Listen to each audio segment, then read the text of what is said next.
I did all I could to control myself. Try me. Yeah. I'll knock you down like I knocked trees down all my life. Get out of my way. I'm telling you, I'll put you through the wall. Get out of my... I don't give a damn. You and your constitution, you can stick it. I did all I could to control myself. Let me see. It is what it is. I'll fill in the blanks. I could get arrested. Yes. It's up to the court. You got physical with somebody that, for the most part, you really had no reason to be physical with. I didn't want to go. I Because he wasn't was allowed filming. upstairs. I know, but for what? For what? He's filming. What is he doing? Why can't he go upstairs? It's a public building. It's City Hall, for Christ's sake. The video reveals that Sergeant in question is accused of coaching the suspect and providing false information regarding the submission of an arrest warrant. The exact nature of the coaching is not explicitly stated in the provided text.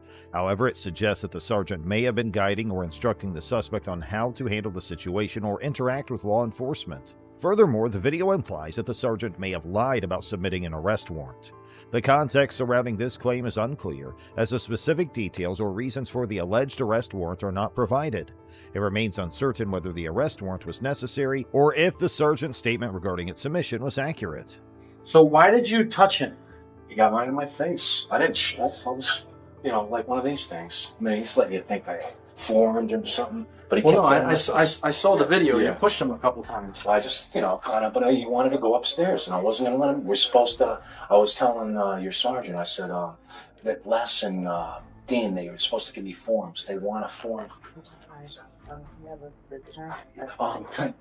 Tell him to... Someone needs to fill in for you. Put it on the desk. Yes, sir. Thank you very much. Yeah. I'll see you later because I gotta go to town. Okay. What time do they close tonight? You know? So we're open till 6:30 tonight. I'm gonna be closed now. So he kept getting in my face, and I didn't like it, to be honest with you. And I did all I could to control myself. I said, until we get these why forms... did you even try and stop him from going upstairs? Because I was told last night, I spoke to Dean and I talked to Les. They're supposed to have forms. As we speak right now, I think they're supposed to get... He has to fill out a form before he starts rolling the tape. The police officer addressed the security guard, acknowledging their role in maintaining order within the building. They discussed the incident involving an individual who was filming and walking around in a public place. The officer emphasized that the situation did not warrant the use of physical force to restrain the person. Recognizing the issue at hand, the officer mentioned needing to review 20 minutes of video footage. They advised the security guard to contact the police immediately in similar situations without engaging in conversation with the individual. You need to articulate why you used physical force in this. No matter how minor, whether it's just, a push or a light, I'm not going to do it to you because then I'm not going to use physical force by you. But he gets in my... I didn't go up there. He kept getting in my say face. that. He was agitated. Yeah, say that. And now be mindful that there is a video of the entire thing. Yeah. Should we say it was 2 weeks ago when he was here, or 3 weeks? I don't know. Oh, shit. It doesn't, it's not Can I do important. this alone? I'm trying to... It's not important. Yeah, I can stand out here. Just make sure no one else comes in. The police officer stressed that using physical force, regardless of its severity, should only be employed when absolutely necessary. They clarified that in the situation discussed, the person's actions of filming and walking around in a public place did not reach a level of disruption that would warrant any form of physical restraint. The officer emphasized the importance of exercising caution and avoiding the use of force unless it becomes absolutely unavoidable. Furthermore, they reminded the security guard about the existence of video evidence capturing the entire incident, highlighting the need for careful consideration and adherence to proper procedures. Held my ground. I held my ground in the interest of Safety and city one. All right, continue on the back. Yeah. This is not finished yet. First of all, so you need to elaborate. After the last incident, right? Yeah. This is why I should have stayed in here and done it with you. Yeah. After the last incident, Yeah. you were instructed by who? Names. Who told you that no one is allowed to film in here unless they fill out this card that was never provided This was to just you? told to Do you me see what I'm last saying? night. There's a big difference between you saying you're not allowed in here filming, leave, and then you getting in his way listen to me. The individuals shared their experience describing how they stood their ground amidst the tense situation. They emphasized feeling secure within the confines of the studio, ensuring their personal safety. The conversation continued and they requested further elaboration. They referred to a previous incident, mentioning that they had received instructions from someone, whose name they wanted to know, regarding the prohibition of filming in the area unless a specific card was filled out. Can I see? It's all over the place. I get it now how he refuses to take cards, and you know, it's like we're coming down a one-way street.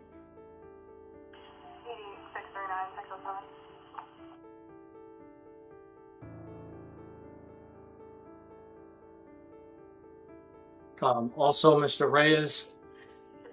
Reyes walked right around me and did not fill out the proper entry, proper forms when he came in. The cops then tell the security guard to fill out the form properly. So hopefully there's my sign. Okay, I know. Visitors must sign in. It's everywhere. So we're gonna have stickers soon. Anybody recording must fill out a form. I know. Well, I'm glad they did that so quickly since the last incident. Hopefully these guys go to bat for you too, in that they told you that you're supposed to stop anybody. You know, hey, surround. I'm sorry, And not for nothing. Yeah. Sergeant Acabel also clearly stated that Phil's actions constituted an assault or, at the very least, disorderly conduct. So why did Sergeant Jacobellis never write a warrant for Phil's arrest? Was it because they had a relationship prior to this incident? It seemed pretty obvious to the observer that Sergeant Acabel was helping Phil write a statement and that the situation became even more perplexing. Not only did Sergeant Jacobellis refrain from writing a warrant for Phil's arrest, but he ultimately wrote a warrant for the observer's arrest, who is currently on trial. Thus, the real question arises: who influenced Sergeant Jacobellis? Was it the president of the police union, Michael Farrell, who coincidentally arrested the observer later that same day? Or perhaps it was someone at the state attorney's office, or even someone with significant influence in City Hall? It leaves one pondering if Sergeant Jacobellis is merely a two-faced tyrant. Unfortunately, the answers to these questions may remain forever elusive. However, what is known is that an innocent man who peacefully exercised his rights was threatened, assaulted, denied justice, and ultimately arrested. Here's our next investigation. You can't record inside the building. I have a law right here. You want to First, you're going to have to step out for me. Please don't touch me. All right, then step out. Don't touch me. All right, so step out the Don't facility. touch me. All right, so step out the facility. Hey, Everyone get needs to off step of out. All right, Get no off of problem. me. All right, Get now off we of can me. talk. I'm getting my property. In a concerning incident, an NYPD officer has been captured on camera attempting to delete a journalist's footage. The journalist had requested to speak with a supervisor but was disregarded. The officer accused the journalist of trespassing and initiated an arrest. However, the journalist argued that he had the right to record under New York State and city law. Despite the officer confiscating the journalist's phone, the journalist criticized the NYPD for violating constitutional rights and pledged to take legal action against the unlawful policies. The incident highlights the ongoing debate surrounding the freedom of the press and the accountability of law enforcement. You can't record inside the building facility. I'm going to ask you to step out. Can I please speak to your supervisor? First, you're going to have to step out. I have a law right here. You All want right, to first, you're going to have to step out for me. Please don't touch me. All right, then step out. Don't touch All me. right, so step out the Don't facility. touch me. All right, so step out the facility. Sir, right now you're trespassing. Don't touch me. Right now you're trespassing. Hey, Everyone needs get to off step of me. out. All right, Get no off of problem. me. All right, Get now off we of can me. talk. Get now off we of can me. talk outside. Read the law that says I have the right we to can do talk it. outside. Now You're we a law can talk. enforcement officer. Read the law. It's All felony. right, you wanted to talk. We I'm can talk. going inside where I have the We're right not to going record. inside. I do. I have the right to record. All right, you're trespassing. I'm not. I asked you to Nope. leave, and you're refusing I'm to not leave. trespassing. Now you're I'm not. trespassing. Now you're not because you're outside. So No, let's I'm not talk. trespassing in a building that I pay All right, for so either. let's talk. The journalist seeks to speak to a supervisor, but his request is dismissed. Despite asserting his right to record based on New York State and city law, the officer accuses him of trespassing and attempts to arrest him. The journalist's effort to engage with a higher authority goes unanswered, raising concerns about transparency and accountability within the police force. The incident highlights the ongoing struggle to protect citizens' constitutional rights to record law enforcement activities and calls for further examination of policies that may impede such rights. You guys are out of Have a good day, man. Coming through those doors. If he grabs those, all right, he's trespassing. He's right inside. You got cuffs? You got cuffs? Put your hands behind your back. Look at the law. I'm not resisting. All right, so put your hands behind your back. moving. All right, so put your hands behind your back. I'm not resisting. All right, good. I'm not resisting. All right. There you go. Read this law, by the way. What am I arrested for? Trespassing. I told you not to step into the police facility. Don't take it. I'm not resisting. No, I'm not gonna do that. I'll delete. I'll shut it off. He's allowed to record. My camera's still on, by the way. Look, and the other one is coming. It's fine. I'll talk to him too. I'm not resisting. I'm not telling you you're resisting. I'm checking your pockets in case you have I'm any. just making sure that you Sure. know I'm not resisting. That's all. I'm not resisting at all. You were looking for this. I was looking for what? This interaction. I was looking for you to take away my freedom? Why would I want you to take away my freedom for? Can't come in. Don't come in. Why would I want you to take away my freedom for? You mind just getting out of here? Yeah, I got you. Read the law. Remember what cameras, man? You don't like, right? you don't like transparency. Fizz. I need $1,000 from you, so don't take my money. Anything else? You want to read that law? There's a law that says Look at it. I'm being serious with you. But what I'm saying is, you arrested me on what? On what? Go ahead. I'm arrested. I'm placed under arrest for what? For what? For what crime? No. For what crime? For trespassing. How does trespassing, officer? How does it supersede? The officer accused the journalist of trespassing and tried to arrest him. However, the journalist vehemently argued that he had the right to record the encounter, citing New York state and city law. The officer went against the journalist's claims and even confiscated his phone in an attempt to delete the footage. This confrontation highlights the ongoing debate regarding the rights of individuals to record police interactions. It raises concerns about the infringement of constitutional rights and the need for transparency and accountability within law enforcement. I got you. This is ridiculous. You know, this is 100% ridiculous. 75 days. I have a right to be in this building, just like anyone else has a right to be in this building. There's also rules, you know. What you the law. Listen to me, Sergeant, listen to me. Wait, let me talk. Listen. I can't hear you. Would you go to a library and cause a ruckus? I'm not causing ruckus. Wait. Peacefully That's recording. what That's not we're causing a telling ruckus. you to remove yourself from here. For what reason? For what lawful reason? Answer that question. Would you do that? What lawful reason? Would you go to a library and do that? Sir, I came here with, you guys are law enforcement officers. I came here with a law. All right. I came here with a law. All right. To show you, and you don't want to see the law. None of you. Right, but 1, 2, 3, 4, 5, 6 different law enforcement. I have a right to record by New York State and New York City law. New York State and New York City law gives me the right to record. Yeah, but when they tell you and give you a law, no, it doesn't. Read the law. It's laminated right there for you. All right, fine. The journalists involved in the incident received body camera footage as part of their criminal case. While reviewing the footage, they discovered an unidentified female officer saying, "Delete that blank." That's information to not only hallucinate actually police officer. You have everything you need on my license right there. I'm asking you, what's your name? It's on my license. We're on ball. Great. That's my name. Oh, right there on the driver's license. There's absolutely no reason for any of this. Zero. Zero reason for this. What's your phone number? You don't need my phone number. It's a spot on your paper. You don't need it.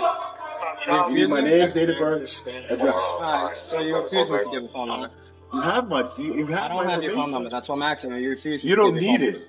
Is it a crime for you not to give me my number? That's not what I'm asking. I'm asking, are you refusing to give me your phone number? I'm refusing to give you my phone number. You don't need it. Alright, that's not what I asked.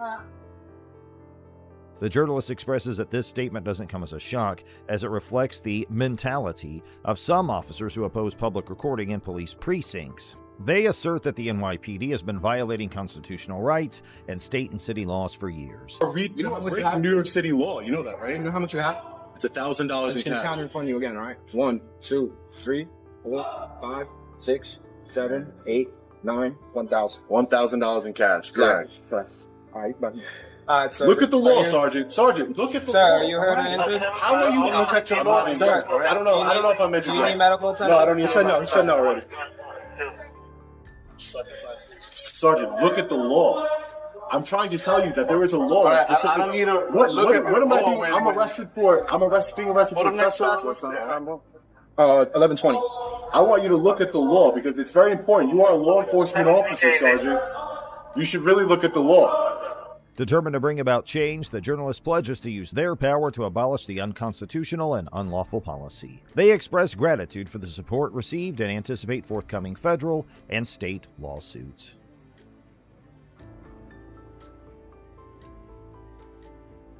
The video shows cops recording a residential street. But what is going on here, and why is the officer recording everything? Stay tuned to find out. Later, it was revealed that the video showed undercover cops correcting pedestrian offenses and investigating a case. James McLennis, who operates the Pinellas County Sheriff's Channel, provided the content. The interaction involved several deputies from the Pinellas County Sheriff's Office parked on a residential street while conducting an investigation near a nearby residence. Just all the undercover police cars. Police sheriffs at this house. Undercover. I don't know, take a video And, like that. and this one here does not look like a police vehicle. McLennis begins recording the interaction as he walks in the middle of the street, arguing that there are no sidewalks and that the officers have blocked the side of the road. He further tells an officer that engaging in the act of recording a video in this situation falls under the protection of the First Amendment, as it is considered a constitutionally protected activity. Hey, sir. You know what else says that? ID on you? I don't need ID. Yes, you do need ID. No, I don't need to ID. If you're coming into the middle of our investigation, you do. Actually, this is the middle of the street, and I'm And walking you're on a not public supposed street. to be in the middle of the street, so that's a violation. Actually, there's no sidewalks here, so it's not. You cannot be in the middle of the street. Well, you notice you're blocking the way on the side of the street. All right, let me get a pad. You have ID at all? During the encounter, McLennis asserts that he's not required to provide identification to the officers. However, the officers argue that since he is intervening in the middle of their investigation, he must provide identification.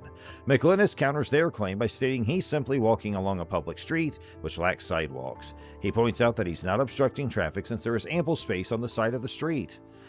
I don't have to show ID. I have not committed a crime. Did you drive here? No. But you have to ID who you are. No, I don't. Yes, you do. Under Florida statutes, we're not an ID upon demand state. McLennis maintains that he is not obligated to present ID since he's not committed any crime. However, the officer insists that McLennis must provide identification, even questioning if he drove to the location. McLennis continues to assert his position, stating he is not legally required to provide identification, citing that Florida statutes do not classify the state as an ID upon demand jurisdiction. Am I being detained? I'll get my note back. Hey, are you writing him a ticket? No, note back. You do understand when there's not a sidewalk, there's a certain direction that you need to ride. You need to walk on the street, right? You can't just walk down the middle. Well, when you have all the cars blocking the side of the road, it makes it kind of difficult. Okay, well, guess what, Harry Mason? Since you're so good on the Are you a police officer? As another officer joins the conversation, they inquire whether McLennis intends to issue a ticket. They then explain that when there's no sidewalk available, there is a specific direction for pedestrians to walk onto the street, emphasizing that walking in the middle is not permissible. McLennis responds by highlighting the challenge of following the designated walking direction when all the cars are blocking the side of the road. You're so good on the Are you a police officer? I'm asking you to identify yourself. Excuse me? I'm asking you to identify yourself. Are you a police officer? Yes, I am. Can you please give me your name and badge number? No. Are you refusing to identify yourself? What, is there a Florida state statute that says I must? I think it's are you a Pinellas County Sheriff? Yes, I am. McLennis requests the officer to identify themselves by providing their name and badge number. The officer declines to comply with the request. McLennis then questions whether the officer is refusing to identify themselves and asks if there's a Florida state statute that mandates such identification. The officer suggests that it is likely the case, but McLennis inquires specifically about the Pinellas County Sheriff's Office policy regarding citizen requests for officer identification. The officer does not provide a clear response. How am I supposed to file a complaint against you? Okay. What do you want to file a complaint for? Because if you want it, I'll give it to you. I do want it. I've asked for it. Let me finish my train of thought first before you interrupt me with all your Perry Mason stuff. McLennis continues to express his frustration and asks the officer how he's supposed to file a complaint if needed. The officer responds by asking for clarification on the reason for the complaint. The officer then asks McLennis if he understands that there is a Florida state statute prohibiting walking in the middle of the road, seeking a simple yes or no answer to his question. As the two other officers join the conversation, they question McLennis' statement that they are not blocking the road. McLennis responds by reiterating that the officers are obstructing the pathway on the side of the road. How are we blocking you? Exactly. You Okay, are I guess blocking that the pretty much answers your pathway on the question, side doesn't of on the side of the road. it? This is the intimidation that the Pinellas County Sheriff's try and use if you exercise your First Amendment activity. No, They surround actually, you, accuse you of crimes, refuse to identify It's not a themselves, crime, it's a intimidate civil yourself. infraction. Why aren't you continuing with your investigation? Why are you out here bothering me? He suggests that this behavior is an attempt by the Pinellas County Sheriff's Office to intimidate individuals who exercise their First Amendment rights. McClinnis further asserts that the officers surround individuals, accuse them of crimes, and refuse to identify themselves, creating an environment of intimidation. Here, it's not a pedestrian violation, but nice try. You're right. You're the expert. You know, I've only spent 20 years doing this job. You're the expert, though, right? After 20 years, you still What think it's exactly necessary? statute is it? Do you know After what 20 statute after it is? 20 years, you think it's actually necessary to come out in the street and bother people who are walking by? You can't walk in the middle of the road. And when you have the street blocked, Street's the not side blocked. of the road blocked, Street's not blocked. you have the side of the road blocked. Street's not blocked. Sir, Yeah, Street's not shine, blocked. shine your phone that way, because I want to make sure that you see this as well, that this is on video. yeah, I'll shine the phone. So from here, all the way through, past the area that you actually walk through. McClinnis questions why the officers are bothering him instead of continuing with their investigation. He asserts he was simply walking with his camera in front of him and questions if the officers have an issue with that. See this as well, that this is on video. Yeah, I'll shine the phone. So from here, all the way through, past the area that you actually walk through, the street is not blocked. This The side of the street is vehicles are on the blocked. curb, but you actually walk. So how is that actually blocking This side of the street is streets? blocked. Okay. McClinnis argues there was no civil infraction committed on his part, emphasizing that walking in the middle of the road is not a pedestrian violation when the side of the road is blocked and there are no sidewalks available. By walking down the middle of the street and Is there conducting a anything First else that you Amendment would like to activity, talk about? Is there anything else you would like to I didn't talk want about? to talk to you, any of you, in the first place. Have a good day, sir. Thank you, I appreciate it. You can leave now. Thank you, appreciate it. The officer sarcastically remarks that McClinnis must be the expert, despite their 20 years of experience on the job. McClinnis responds by pointing out that even after 20 years, the officer still believes it is necessary to come out onto the street and bother people who are merely walking by. As another officer approaches McClinnis, they ask him to shine his phone in a particular direction to show him that the street's not blocked beyond the area where he walked. The officer argues that since McClinnis walked on the curb, it did not hinder the side of the street. McClinnis reiterates there are no sidewalks available, emphasizing the lack of an alternative path. The officer responds by stating McClinnis is impeding their ongoing investigation. I still can't walk down this side of the street. Asked you and told you to leave. Leave now. So I have to leave the street. Leave this investigation right now. So where is the investigation? Where's the blue line? Is it over here? Is it over here? Is it over here? Is she impeding the investigation too? I'm just curious. McClinnis insists he still cannot walk on the side of the street. He questions the whereabouts of the investigation and sarcastically asks if the blue line indicating police presence extends to different areas. The implication is that the officers are unnecessarily impeding his right to walk freely. Mr. McClinnis continues to videotape the police vehicles as he carefully left the location, having no further problems. He then attempted to register complaints against the deputies involved. Mr. McClinnis started the process by requesting public documents to find out who the deputies were. Unfortunately, his request was refused, and the needed information was not given to him.